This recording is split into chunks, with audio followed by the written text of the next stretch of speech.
So how do you feel confident about the decisions you make and what you engage in a world full of uncertainty? This last weekend, I had the pleasure of a private screening of a movie that my long-year Kundalini teacher and also movie producer made about yogis in the Ukraine. And it was a movie about all these amazing women who are studying Kundalini yoga in the middle of the war in the Ukraine in order to actually heal the PTSD that the people around them, the kids, the soldiers on the front lines, are all experiencing because of this trauma of war. Right? Because imagine you're living somewhere and suddenly you hear, "Woo," and you know it's an air alarm, and you know that in any moment a missile could hit your house and you're dead. Right? There's only leftover living in the moment, right? Because you know you're still here. Right? And this is something that can give you faith, the fact that you're actually still here. Right? Think about it. I mean, if it hadn't worked out, you wouldn't be here anymore. Right? So there's a level of faith, and these women have faith in the sense of their own, connection with themselves and their connection to something higher, their genius, their higher self, God, universe, whatever you want to call it. But they have a relationship with them that gives them faith, and then they have a relationship with their practice that gives them faith. Right? And so those two things, the fact that they're, looking at something higher beyond themselves, and that they're in integrity with themselves and with their genius, and that they're accountable in their actions, right? They're actually showing up for their practice every day, right? And, for me too, I've dealt with a lot of uncertainty in my life, and the two things that allow me to deal with a world that is constantly moving around me and constantly shifting and changing is to be in integrity and to be accountable, right? And integrity is really about the relationship I have with myself and the agreements I make with myself, right? Because first and foremost, before I have a relationship with anybody else, I have a relationship with me, right? Both with me as my lower circuits, my body, my emotions, my mind, and how I encounter them and what I do for them, as well as my higher self in the sense of my genius, the thing that wants to emerge from me. And integrity is all about the agreements I make with myself.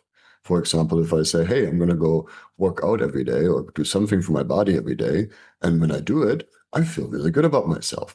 If I don't do it, I feel like I can't be trusted, right? Because trust is ultimately built through shared vulnerability and fulfilled agreements. So if I want to have faith, if I want to have trust in myself, I have to show up for the agreements that I make with myself. Right? And that's just what integrity and being in integrity is all about. Now, then I have others, right? I have the world around me, and then there's agreements and that I make with them, right? And only if I have an agreement does anybody have the right to have expectations? And that goes for me and the agreements I make with others. And they only are allowed to expect of me what I agree to. And the other way around as well. We have all kinds of expectations on people, and oftentimes they're disappointed. But the first question to ask yourself in that case is, did we have an agreement? Because if not, there's nothing wrong. Right? So, in order to do that, I have to first, of course, come to myself, right? I have to let go of all the romantic attachments that something outside of me is going to make me whole, right? And that I am alone, right? And I am here in this world all by myself. And what I can do is to have meaningful relations with others, and relationships that give me a sense of connection and belonging here. And that happens through being accountable. So, being in connection with myself and the world around me in integrity and accountability gives me the stability in a world that is constantly evolving and seemingly outside of my control. Right? So, my invitation to you is to think about what gives you stability and how much of it is outside of yourself versus inside of yourself? How much do you rely on external things that you just have expectations towards versus actual agreements where you hope rather than have faith, right? Where you believe rather than have faith that this will take care of you. Right? And what is it inside of you that you've had these agreements with? Right? So, and at Lumen, we like to say, if it's to be, it's up to me. So in the end, it's all about you. Right? And of course, the other thing that helps when in order to have stability in this uncertain world, is to bring in all of your different intelligences when you make a decision. Right? And we'll talk about that in some other future session. But for now, keep remembering that the two things that can give you stability, even if everything else around you is in motion, are your integrity, and how you show up for the agreements you make with yourself, and how accountable you are.